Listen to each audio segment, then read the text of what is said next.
Professor Nam Yong Lee's long commentary. Why are our young people afraid of marriage? Young people are not failing at marriage. It is our social relationship structure that is failing them. The Republic of Korea now carries the stigma of being a country where people neither marry nor have children. In 2023, the total fertility rate was 0.72, the lowest in the world and less than half the OECD average. The marriage rate, at 3.8 marriages per 1,000 people, is also among the lowest globally. Look only at the numbers, and it is easy to fall into the blame game. Young people these days just do not want to take responsibility. But when one actually meets young people and listens to their stories, it becomes clear they are not a generation that treats marriage lightly. If anything, they know too well the lifelong costs and wounds that marriage, divorce and remarriage can bring, and that is precisely why they cannot step into it easily. The question therefore should not be, why are young people so timid? It should be, why have the costs of failure in marriage, divorce and remarriage become so unbearably high in this country? In the language of relational philosophy, the problem does not lie in the personality of individual youth, but in the relationship structure that links youth, family, markets and the state, and in the way that structure distributes risk. They date, but see marriage, divorce and remarriage as life-threatening risks. Young people today do date. They meet people, fall in love, eat meals together, travel together. But the moment the conversation turns to marriage, the calculations begin. Precarious jobs, unaffordable rents and housing deposits, the burden of supporting parents, the cost of raising children, and even worries about old age all rush into their minds at once. It is not that they lack love, it is that fear whispers, can we really endure in this structure? Marriage no longer appears as the beginning of excitement, but as the point at which debt and instability begin simultaneously. Their view of divorce and remarriage is even more sober. Many have witnessed their parents' divorces, the fights, the cold wars, the disputes over child support, property conflicts, and the tensions between paternal and maternal relatives. Stories abound of people who say that once you marry the wrong person, both divorce and remarriage become different versions of hell. So the conclusion that spreads is this: it is safest never to marry in the first place. They are a generation that dates, but hesitates until the very end when it comes to marriage. That is the reality of today's young adults. In recent years, another striking symptom has emerged. Young men who are afraid of or actively avoid young Korean women themselves. As penalties for stalking, sexual crimes and digital sex crimes have been strengthened, and as institutions and public discourse have increasingly emphasized the protection of women, some young men have come to perceive even attempting to date or approach someone as a high-risk act that could at any time be criminalized. Phrases such as say one wrong thing and it's stalking, meet the wrong person and you become a sex offender, are spoken almost as everyday idioms. As a result, some give up on dating altogether, or prefer foreign partners, or choose online and non-face-to-face relationships over relationships with Korean women. A hidden cause, the economic and housing structure, magnifies the cost of failure in marriage. The first underlying cause is the economic and housing structure. Many young people enter society already carrying student loan debt. A large share of them rely on irregular work, platform labour, or short-term contracts. Their income is unstable. Meanwhile, housing prices and rents have risen far faster than their earnings. In a reality where housing costs consume a large portion of income, marriage is not a path for two people to become more stable together, but a path for two people to shoulder more debt together. International comparisons repeatedly point to Korea's high housing costs, private education expenses, and the risk of women's career interruption as core factors behind low marriage and birth rates. In contrast, cities like Vienna in Austria have a large proportion of social housing, public and non-profit rental housing, directly managed by the city, is open even to the middle class, offering lower rents than the private market and guaranteeing long-term residence. As a result, when young people there decide to marry, the housing problem is not a life or death gamble. For young people in Seoul, however, housing easily becomes the starting point of a lifetime of repayment. This difference completely changes how risky marriage feels.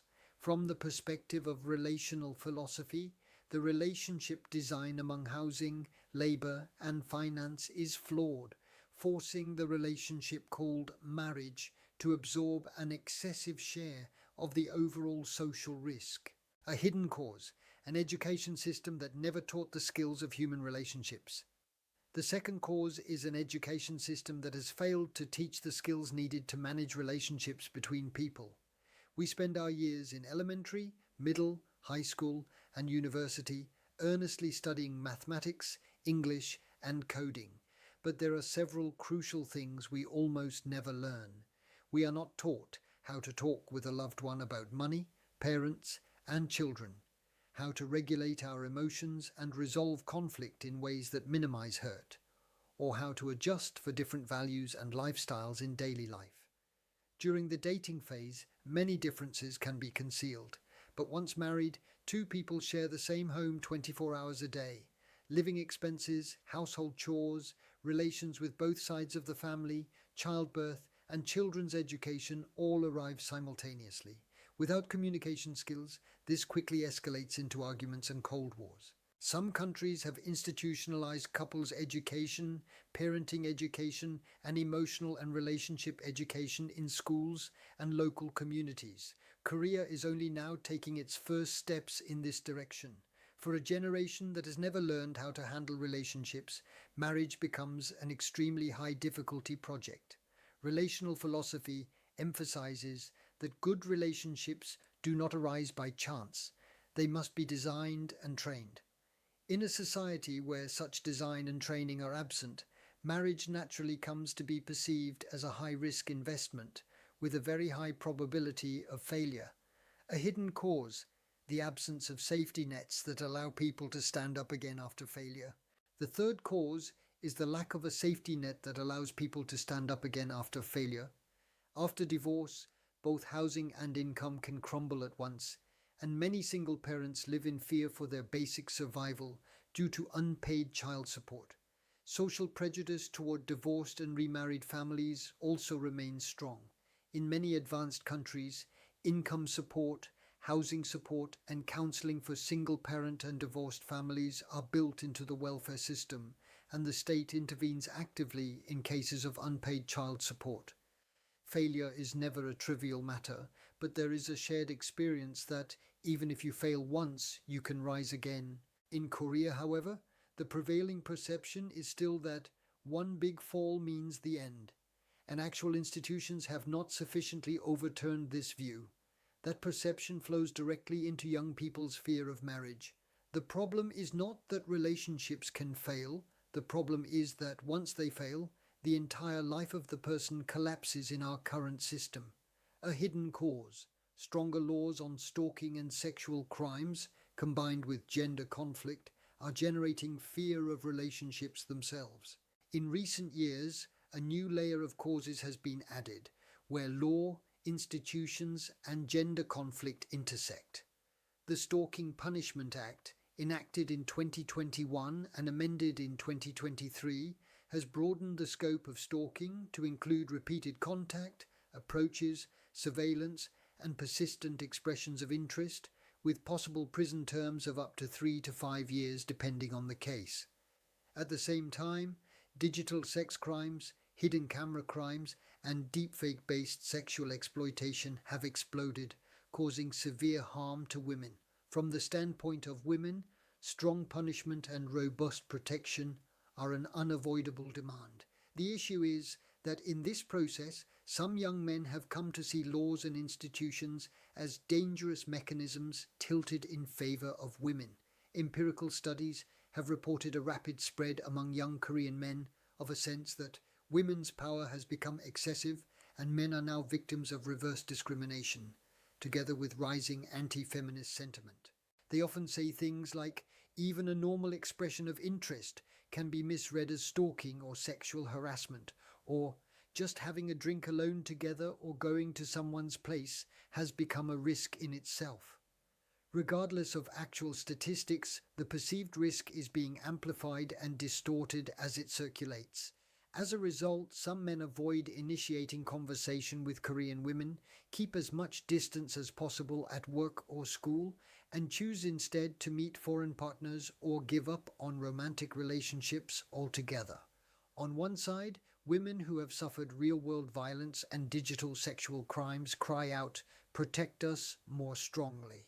On the other side, young men fear that being a man itself has become too dangerous. If you get entangled with a Korean woman, your life can end at any moment. This misaligned fear has become yet another structural cause, freezing the entire landscape of romantic and marital relationships. From the perspective of relational philosophy, our design is still incomplete. We have not yet found a stable balance between relationships that protect women from violence and relationships of trust that make normal dating and marriage possible. The first remedy, reducing the economic and housing risks before marriage. The first direction for solutions is to lower the risks that appear before marriage. We must dismantle the structure in which marriage automatically puts couples under a mountain of debt. We need to greatly expand long-term public and social housing for young people and newlyweds and cap rents at a certain proportion of income.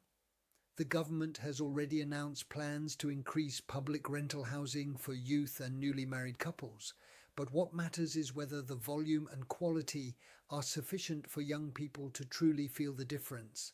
Like cities such as Vienna, we must steadily raise the share of public and social housing that is open even to the middle class. Once enough people have experienced that getting married at least guarantees stable housing, the perceived risk of marriage will drop significantly. At the same time, student loans, rental deposits, and loan structures should be adjusted so that young people can maintain a basic standard of living whether they are single or married. Marriage must become the beginning of stability, not the beginning of indebtedness. The second remedy, building the capacity to endure and resolve conflict within marriage. The second direction is to strengthen the capacity to endure and resolve conflict within marriage. Through school curricula and local programs, we should teach emotional regulation, conflict resolution, and how to talk about money, parents, and children. Local governments, religious organizations, and civic groups need to provide premarital education, programs for newlyweds, and marital counseling on a regular basis. In the workplace and labor market, we must reduce excessively long working hours and create an environment in which both men and women can take parental leave and use flexible work arrangements without stigma. Nordic countries have maintained both high female employment and sustainable birth rates through policies such as mandatory paternity leave, long paid parental leave, and flexible working time systems that prevent childcare burdens from falling upon a single person. On top of this, we need spaces for dialogue that can ease gender conflict. There must be public forums where the fear women experience from physical and digital sexual violence and the sense of unease and injustice men feel toward laws and institutions can both be discussed together. Public discourse that only amplifies one side's fear will inevitably heighten the other side's fear as well, leading us toward the outcome where we simply stop meeting each other at all. Designing healthy relationship skills, time, and institutions together, that is the core of protecting marital relationships. The third remedy, creating safety nets that do not abandon people even when marriage fails. The third direction is to build safety nets that protect people after marriage, especially in the stages of divorce and remarriage. The state must intervene decisively in cases of unpaid child support so that the parent raising the child does not have to worry about basic survival.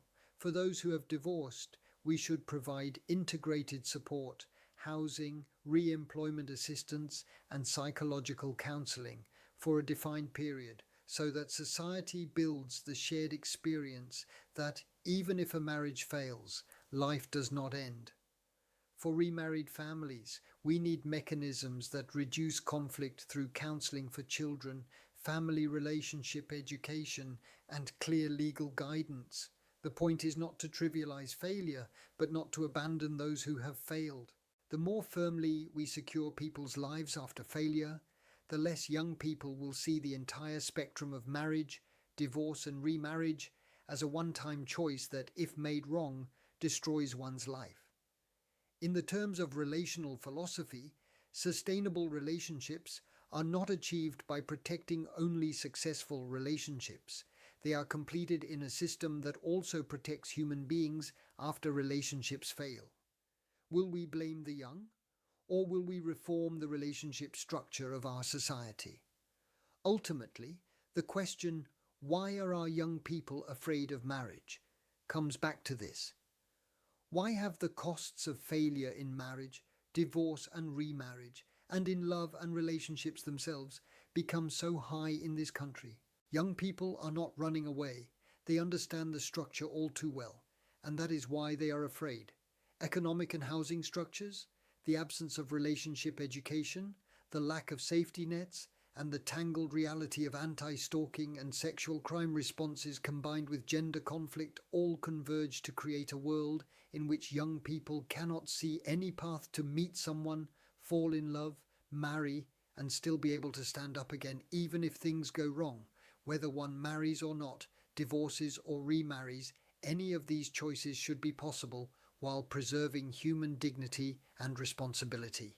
In a society where choosing marriage is safe, failure does not mean the end, and remarriage can be a path to building a new relationship, young people would not be mutually afraid of Korean women and Korean men as they are today, nor would they feel compelled to avoid one another. What we need is not scolding young people, but transforming the structure. Before demanding that the younger generation change, we must first change the relationship structure of this country that makes them afraid of love and marriage in the first place. That is the responsibility of the older generations, and it is the starting point for Korea's journey toward becoming a healthy relationship-based society once again. Thank you for watching Professor Nam Yong Lee's long commentary.